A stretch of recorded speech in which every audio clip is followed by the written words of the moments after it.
Well, hello, welcome back to a video. Today we're going to be talking about medication, prescription medications, of course, and what I take, why I take it, just give you a little bit of background of what's going on with me at the moment. So I thought it'd just be a good one to do right at the beginning, and then hopefully as we progress through this journey, then hopefully I can come off some of these medications, which would be really good. I know there's some I won't come off, but a bulk of them hopefully I can. So let's get into it. Big apologies for not putting out a video sooner. It's just been, with this new lockdown, I'm kind of restricted to what I can do. Not feeling, still not feeling well at all. I have a telephone appointment with my doctor on Monday, so hopefully I get to the bottom, or at least make some progress with that. But anyway, this is today's video, and I hope it's interesting to you. Now, before we talk about the individual medications, I just want to tell you that I have 12 prescriptions a month at the moment, which I have to pick up. Now, I don't get free prescriptions, so I have to pay for my prescriptions. Now, if I didn't use the prepayment system, which costs, I think, around 130, 140 quid a year, and I pay that in monthly instalments to make it more manageable, but I just did a sort of a rough calculation based on the prescription price today. Of course, this is UK based for those coming from further afield, and I would be having to, well, it would cost me per month about 108 quid, and per year £1,316.60. I think that was the sort of figure I worked out. So that's a huge amount of money. I know maybe if you're based in the US, this is a big problem with medications and things with the system you have over there. But just a sort of heads up, if you are in my situation and do pay for your prescriptions and they are costing you a lot. I mean, hopefully you're not taking as much as me, but even if you're taking 2-3 prescriptions per month, then really look into that prepayment system, because it saves you a huge amount. So anyway, let's get into the medications. So the first one I'm going to talk about briefly is one that I've sort of introduced to you already, and it's this one. Hopefully you can see that, Metformin, and this is for my type 2 diabetes problems, and basically this just makes it easier for the glucose to get absorbed into the cells.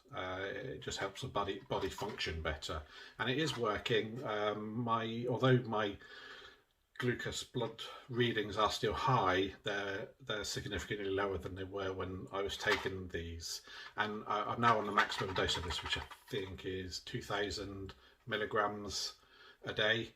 So I take 1,000 in the morning and 1,000 in the evening, and I've had no problems with it. I always take it with food, so I've had no stomach problems or anything like that. Some people do, but yeah.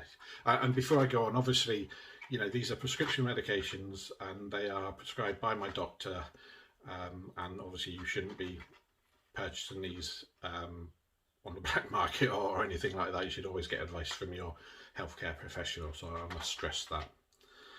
So what's up next? Atorvastatin, which is a statin, and these have had a lot of sort of negative reports in the press that they cause aching joints and various other side effects. Well, I've had none. They get my cholesterol down to a more healthy level, so that's good. And I'm on, what am I taking of these? I'm taking 40 milligrams a day, and they seem to be working for me, and no side effects at all, so all's good in statin land. Now this one is a bit of a mystery. This is Lansoprazole, and it's a stomach protectant. Now, it's a mystery why I started on these in the first place, because I went into hospital. I had quite a bad time a couple of years ago, in that I had a sort of bad situation with my gallbladder, which I wasn't quite aware of, apart from the pain, which was horrible. And I ended up with sepsis, so I got rushed into hospital. And long story, I was in there for about 10 days. They removed what was left of me gallbladder, which is a bit of a mess apparently, and I've had no problems since. But they did put me on a stomach protectant, but we couldn't find out why. I asked my GP about it. She got in touch with the surgeon and we heard nothing back. But we stayed on it because I'm on such a range of medication, and I'm taking, one of the ones I am taking, which you'll see in a bit, is aspirin. Of course, that's can be really hard on your stomach, so we decided to stay on it anyway. So that's the story of that one.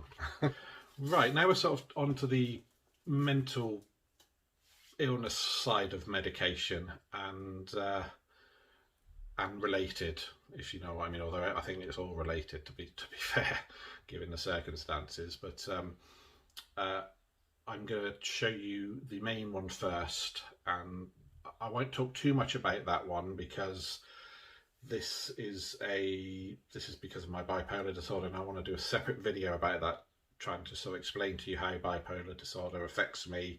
And part of that will be talking about the medication I'm on because of it. Okay, so anyway, I'll show you the medication in question, and it's called Pyridol, but it's actually called, that's the brand name, and it's lithium carbonate. So lithium is something that a lot of people would have heard of, and it's very effective in helping to manage bipolar disorder. But I will tell you more about that. It's quite a sort of complicated, quite a toxic medication, so there's complications with that, which I will tell you a little bit about, and but I'll tell you much more about in an upcoming video, so bear with me on that. Now, part of the complications that can occur with lithium, or usually occurs on sort of reasonable term use of lithium carbonate, is it affects your thyroid gland. Now, you know, this is a bit of a grey area with me and my personal cases, because my thyroid levels were suffering prior to me going on to lithium, but lithium just made it worse to the point where I needed to medicate for it. So basically I'm on something called Levothyroxine. That'll show it better. I'm on 75 milligrams of that per day, and that basically replaces the thyroxine hormone, which my body can't produce anymore. So that keeps me, makes sure I have functional levels of energy, and it sort of manages my metabolism, I think. People with hypothyroidism, which is the condition that I'm being treated for, can often be overweight, really tired, like chronically tired, which I do suffer from, and this helps basically to manage it a bit better. I guess it doesn't manage it perfectly, but it's the next best thing, and it's constantly monitored through blood tests every 6 months or so, just to make sure you're on the right levels and that it's not deteriorated anymore and all that sort of good stuff. So they do look after you with it. So that's levothyroxine. I jumped ahead a bit then because I didn't mention another mental illness medication I'm on, which is Effexor, or Venlafaxine, which is a type of antidepressant, but it's the type of antidepressant you can take with if you have bipolar, because some of them make the bipolar aspects of the bipolar disorder worse, but these help manage my mood, and they do them reasonably well. I mean, you got bipolar disorder, you're always going to suffer. This just helps it to keep it in an area which is maybe more manageable most of the time. Not all of the time, but most of the time. So I take two different, I take 150 milligrams and 75 milligrams, which is what, 225 milligrams a day, and that seems to work okay. When I was on a higher dose before, and that brought my mood down too low, so it's a bit of a balancing act with a lot of these medications. It's experimental because everybody's different, really. So that's the last of the mental illness. I used to be on a lot more, but then I switched to lithium and stayed on this and cut out all the rest, and that seems to keep me stable most of the time. So that's good news. So I think there's not more, is there? I'm afraid so. The first one is one that'll be familiar to most of you, is aspirin, and this is to my angina, and it just keeps the blood a bit more fluid and less sticky, and helps it, you know, run through the arteries a bit better. So I take just one of those, I think at 20, what are they, 75 milligrams per day. And again, this is why I continue to take the stomach protectant, because it's necessary just to make sure I'm not causing even more problems, because I don't want more problems, can't cope with more problems. Right, so on the same subject of sort of heart and angina and all that blood pressure type stuff, I am on a medication called Bisoprolol, and this medication is commonly known as a beta blocker, because it blocks certain hormones from entering the blood, entering the heart really. It effectively, what it does is it slows down your heart.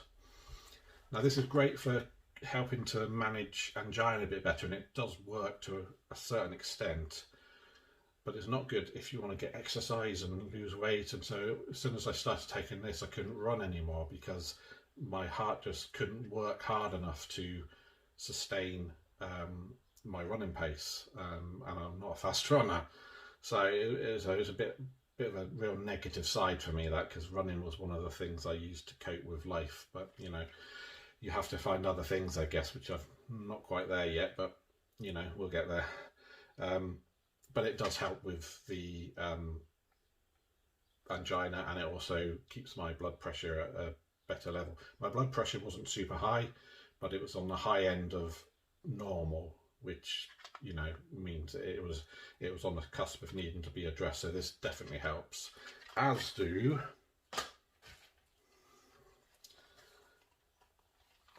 these. So I've got two again. I'm on, what am I on?